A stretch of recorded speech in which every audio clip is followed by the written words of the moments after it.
大家好，我是带着镜拿着话筒的阿拉斯加偏偏，今天和大家继续说漫威电影宇宙的第12部电影《蚁人》。男主阿拉姆斯特朗。男主斯科特朗是一名电气工程学硕士，以下简称阿朗。因为盗窃罪在监狱里捡了几年肥皂。出狱的这天是好朋友阿 B 接了他。阿 B 想让阿朗重出江湖，阿朗的态度当然是，其实我是拒绝的，因为他答应了前妻和女儿，从此金盆洗手，再偷是狗，今后自力更生，五谷丰登。好歹自己也是一个电气工程高材生，坐过牢根本不会影响我找工作，好吗？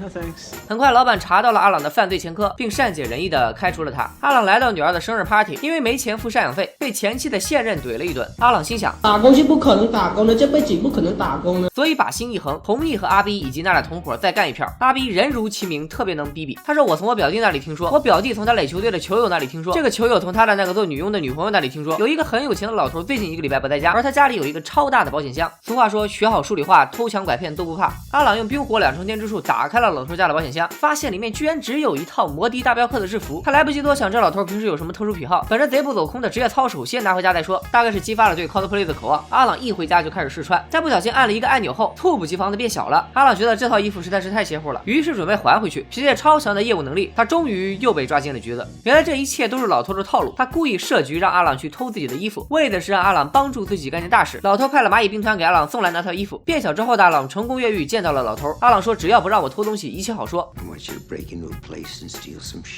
原来这个老头全名叫汉克皮姆，以下简称老皮。40年前，老皮创造了能够让人变大变小的皮姆粒子，他穿上了战衣，成为世界上第一个能够随时变大变小的男人，也就是初代蚁人。这里提一嘴，在原著漫画里，奥创其实也是这个老皮做出来的。老皮害怕皮姆粒子的技术被坏人利用，所以把这个项目停了，提前退休。而他的徒弟光头强一直想重新研发这项技术，然后大赚一笔，走向人生巅峰。所以老皮希望阿朗偷走光头强研制出来的山寨版黄蜂战衣，并销毁所有数据。听到这儿，老皮的女儿小皮不乐意了，她强烈要求把这个有可能一举成名变大之后的漫威电影中被复联招安的机会留给自己。老皮说：“别着急啊，闺女，黄蜂女第2部就会登场，这一部嘛，你老实做个便宜女主，演好和阿朗的爱情戏就得了。”阿朗又问老皮：“那你为啥不自己去偷呢？”老皮表示：“我穿过战衣，所以知道它有副作用，这不看你是男主死不了吗？”阿朗接受了父女俩的训练，不但掌握了战衣的使用技巧，还学会了控制蚂蚁。老皮还格外送给阿朗几枚飞镖，蓝色能让物体变大，红色能让物体变小。他特地强调不能随便乱碰战衣上的控制器，不然会掉入次元子级。也就是说，如果触发控制器，阿朗就会无限变小，并且不能恢复原样。这对于一个男人来说是多么的可怕！就这样，阿朗正式成为了2代蚁人。这次的行动代号就叫做蚂蚁偷北。为了凑时长，在任务开始之前，阿朗得去妮妮爸爸的旧仓库里偷一个信号伪装器。万没想到，旧仓库变成了复联基地。在命运和编剧的安排下，阿朗遇见了刚加入复联的猎鹰。你想，这哥们在美队系列里都是万年老三，在人家蚁人的独立电影里能有啥出息？所以阿朗顺利干趴了猎鹰，拿到了信号伪装器。就在这时，光头强不请自来，他告诉老皮自己已经成功复制了老皮的技术，明天就要出去卖了，卖黄蜂战衣了，还邀请老皮见证自己数钱数到手软的时刻。留给老皮和阿朗的时间不多了，阿朗决定叫上阿 B 等人，开始他们的蚂蚁偷北计划。3个小伙伴分别负责暗城保安、降低水管水压、黑进供电系统、关闭激光网，以及引开警察全面撤退。而阿朗则顺利从水管来到控制中心，成功烧毁服务器，销毁了所有数据，还安装了大量炸弹，准备炸掉大厦。另一边的老皮也赶到现场，阿朗为了偷黄蜂战衣跳进激光网，万没想到却中了光头强的圈套。原来光头强早就怀疑老皮还藏着一套战衣，故意引阿朗来偷东西，为的就是得到阿朗穿的这身蚁人战衣。光头强准备朝不知好歹的老皮开枪，阿朗这才想起自己还可以扔飞镖啊！一场混战之后，光头强趁乱带着黄蜂战衣坐直升机跑路了，阿朗及时跟了上去。另一边，阿朗之前安装的炸弹也要爆炸了，老皮放大了从不离身的钥匙扣上的坦克，父女俩顺利开溜。光头强看到自己所有的研究成果全部泡汤，直接穿上黄蜂战衣暴走。落地之后的俩人继续打得难舍难分。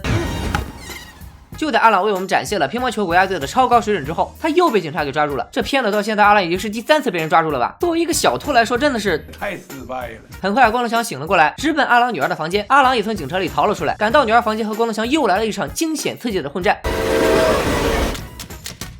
阿朗决定直接打入敌方内部，破坏黄蜂战衣的线路，所以不顾老皮的忠告，按下控制器进入次元子级，顺利钻到黄蜂战衣内部一顿破坏。光头强成为了漫威系列里又一名一次性反派，而阿朗则无限变小，成为了漫威电影宇宙里最小的男人。本来肯定会狗带的阿朗，听到了女儿一声爱的呼唤，再次想起我还有飞镖啊！他把蓝色飞镖装进了自己的皮带里，吧唧一声又变回了正常大小。老皮问阿朗是怎么活下来的，毕竟他老婆当年就是进入次元子级以后领了便当。阿朗却表示飞镖是你发明的，你他妈的问我。故事的结局当然是阿朗和女主小皮过上了没羞没臊的幸福生活。这次蚁人有双彩蛋，老皮拿出了自己设计的黄蜂女战服，把它交给了自己的女儿小皮，明示了小皮就是下一代黄蜂女。另一个彩蛋里，大段要求好基友巴基，猎鹰向他推荐了一个人，暗示了蚁人也会在下一部美队3里登场。其实偏偏在15年就解说过这部蚁人，还是那句话，这部电影不适合密集恐惧症的人观看，因为里面的场景是这样的、这样的以及这样的。是的，我就是故意的，拜了个拜。